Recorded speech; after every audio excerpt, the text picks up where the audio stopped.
Hello there guys, Wayne here from Luna's World. I hope you're well. Welcome to X-Plane 11, and this is the IXEG 737 Classic. This has just received a huge update, and that's what we're going to be checking out in today's video. Really looking forward to this because I love this aircraft, had it a long time. It's very, very overdue an update, so 1.3 is definitely long awaited, and what is that BMW doing? Anyway, really looking forward to seeing what they've added, what they've fixed, and what they've improved. So we're just pushing back here, and just to give you guys a bit of a warning, don't expect this to be a perfect perfect flight. Is definitely not going to be that. This is just a kind of quick flight to see what they've updated and get a feel for it. So one of the things I'm excited for the most is the flight model has now been updated. Let's jump in the cockpit. Actually, it's rather loud. Updated using the experimental flight model. So that is something that I'm really looking forward to checking out, to see how she flies, see how she handles, and all that stuff. Right, let's get some lights going. We are, like I said, not doing things by the book here, so we will use a little bit of autopilot just once we're up in the air, just so that I can sort of tell you about what they've added and what they've done. Let's taxi on out. So yeah, what you have to do is make sure that you have experimental flight model checked in your settings, in general settings in X-Plane. That will then enable it in here. If you don't have it enabled and you enable it, you'll need to do a reload, which is really easy to do. You just go to developer here and then skip art reload the current aircraft, and it takes a very short amount of time to do that. So let's taxi on out here, and let's set some flaps now, set RTO. Another thing they have enabled is mouse wheel scrolling, which is really good. Before, you used to have to do this, and I'm not a fan of that, and I really like the fact now we can use the mouse in here, which is great.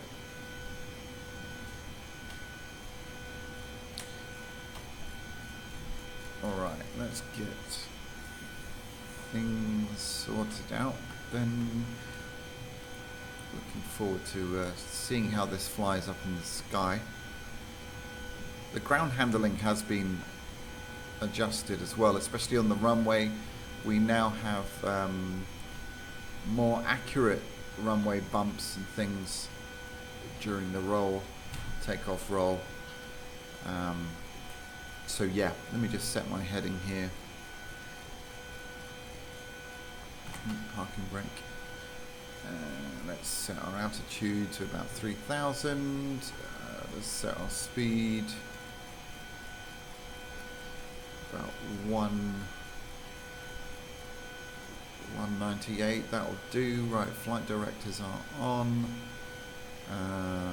Let's select heading, altitude, and speed. My auto brakes. Oops. Oh no, we don't do that yet. This is not the 737. Let me just... Okay. Right. First mistake of the flight. There we go. Okay, flaps are set and indicated. Landing lights are on-ish. Here they are now. Okay, let's just fly. Let's not worry too much. So here we go. Takeoff power set.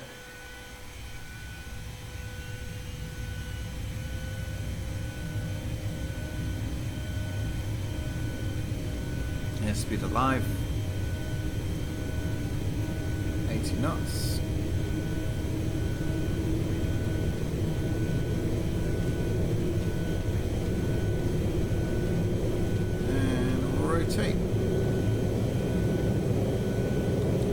go. So really nice takeoff effects there on the runway.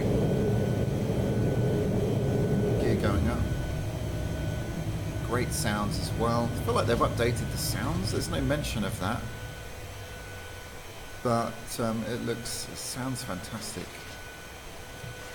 All right, let's go ahead and arm this now. Let it manage our speed and our heading and our altitude. And let's jump outside and have a wee look at the beautiful 737 Classic. Complete with some condensation there. Gorgeous. Man, that looks so good. Incredible.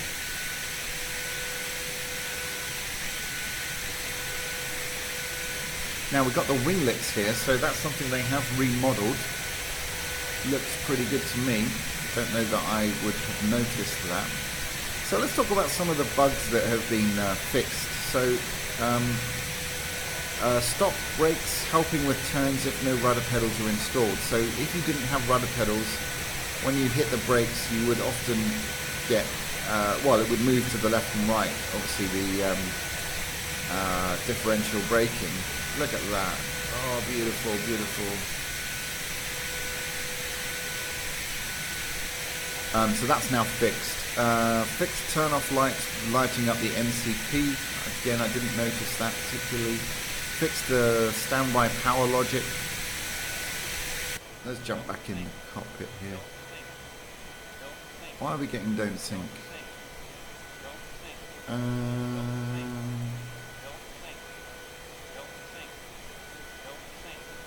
Not sure. Not sure. Not sure. Not sure.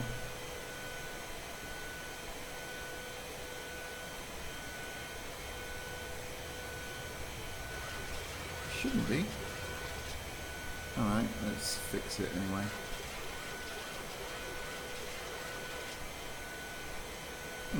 Interesting.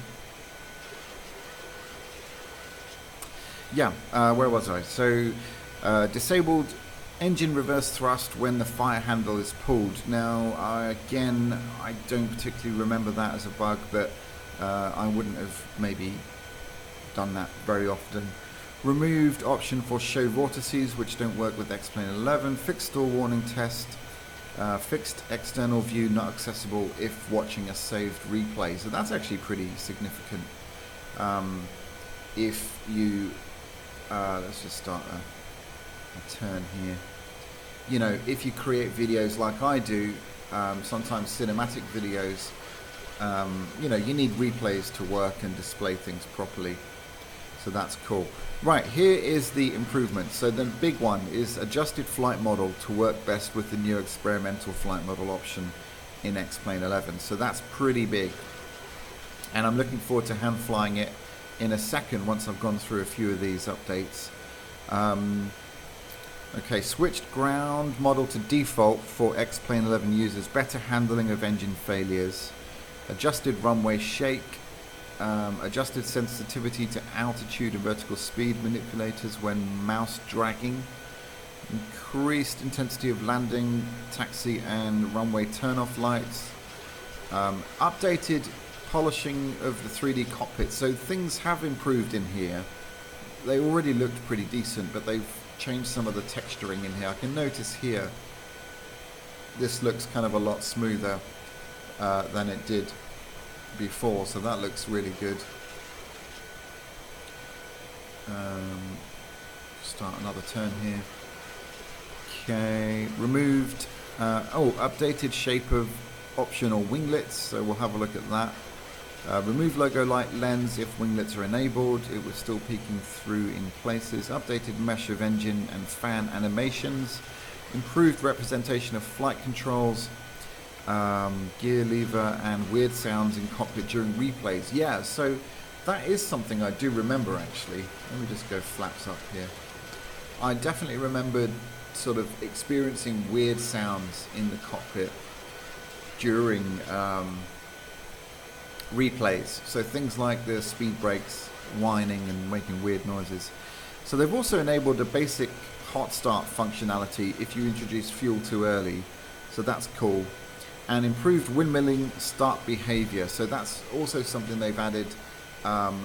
If you are parked with the engines off and there's some wind, you will see the fans moving around.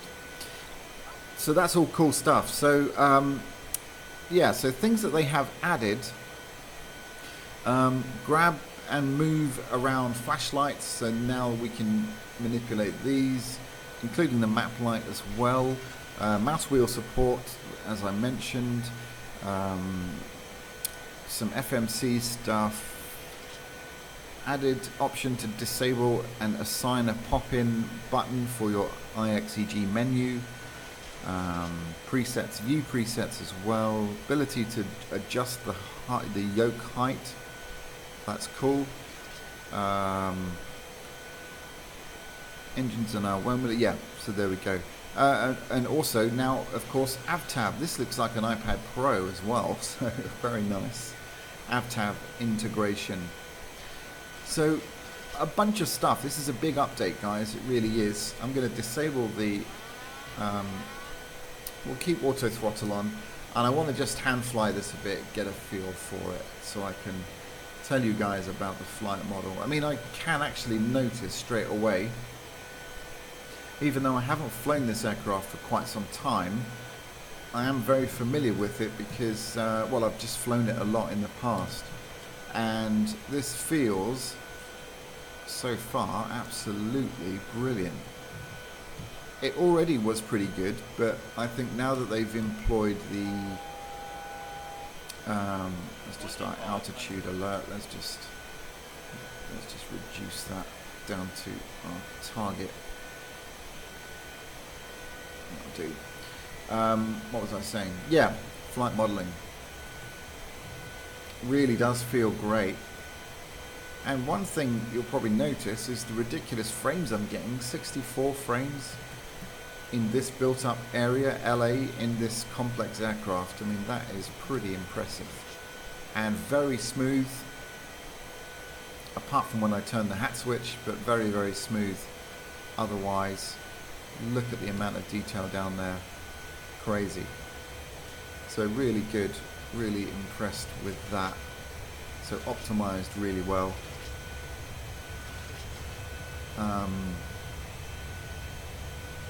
Yeah, what can I say? Feels really good.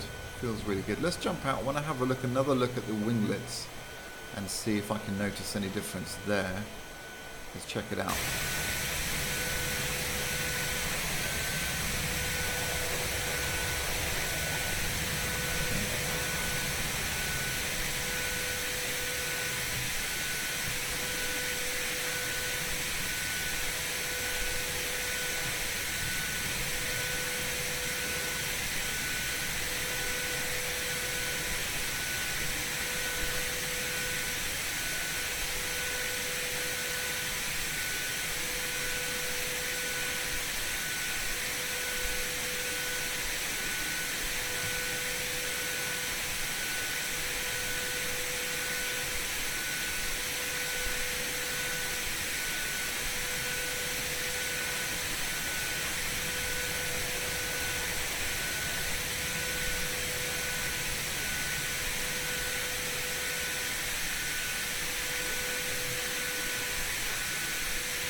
Okay, not sure that I can see a huge amount of difference there, but then again, I wouldn't have focused on looking at the winglets particularly. So, you know, keep that in mind. All right, let's head back towards, we're getting a bit low here actually. Let's just bring the nose up, retrim.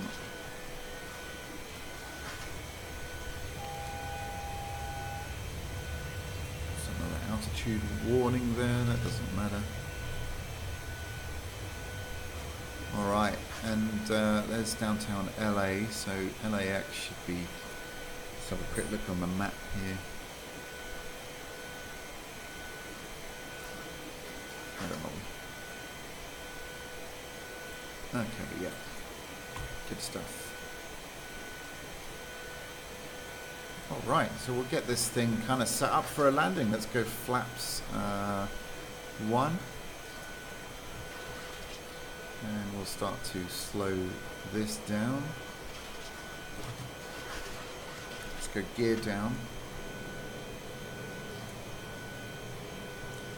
Flaps 5.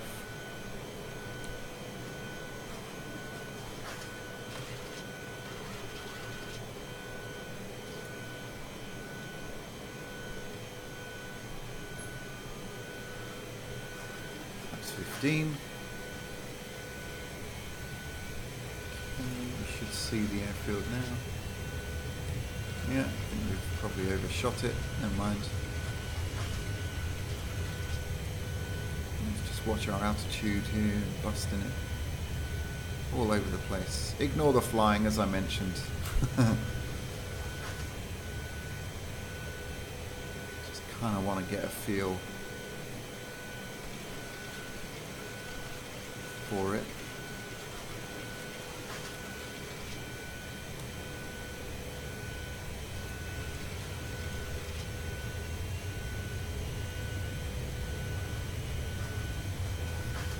Right, runway in sight. So let's go ahead and we'll just make sure we're all disengaged here, which we are. We'll fly this manually, just readjust my view. Alright.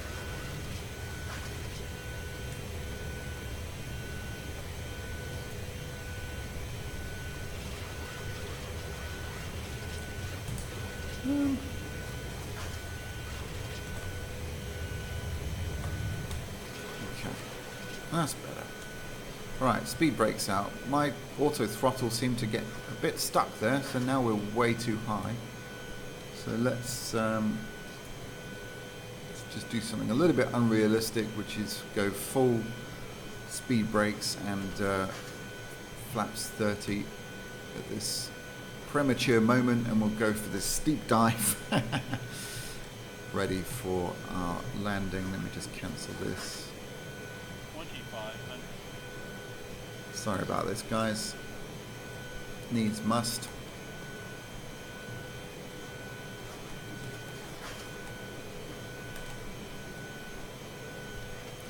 Alright, we will actually go flaps 40. Okay, that's probably looking a bit better. Right, let's try and recover from that. There we go. Not very realistic, I know.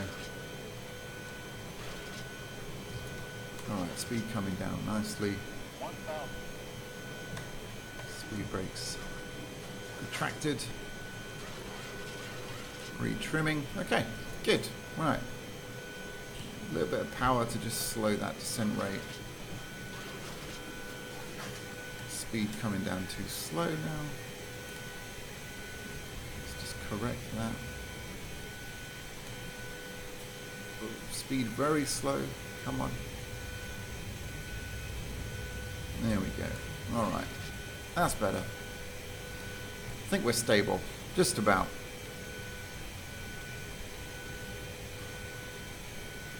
Just about.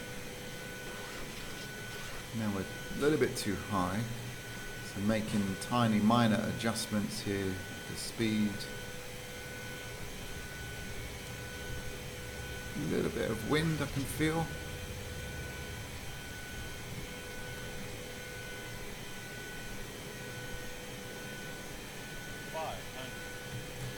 Okay. 400.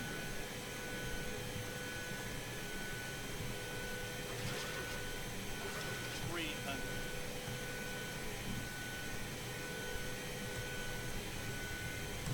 A little bit slow here. Landing.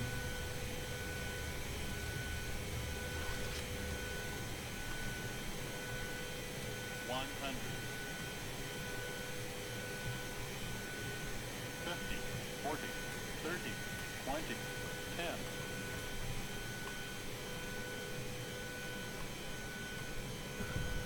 Okay, we are down. Reverse is engaged. Let's hope that aircraft doesn't pull out in front of us. We can get off before there actually. Alright, disengage reverses. And there we go. Cleaning up. So, yeah. Overall, I think this is a wonderful update. I think it's added a whole new, feels like a new aircraft with that flight model. Feels great. And you're going to definitely see this more on the channel. Absolutely love it. Really, really love it. This is an exciting day for me. Because, yeah, I just think this aircraft is fantastic. Let's come to a stop here. Very, very busy out there in LAX world with all this traffic. But yeah, guys, I'll copy and paste all of the additions and everything into the description of this video so you can see for yourself. Like I said, all you do is go and download the updater from your x-aviation account. It will uninstall it. It's a really nice installer actually. It's just everything's very easy and it will do it automatically. And hey presto, you've got a brand new version of the IXEG 737. Really cool stuff. Let me know your thoughts in the comments. Hope this has been useful. And please like and subscribe. I'll see you guys very, very soon. Take care.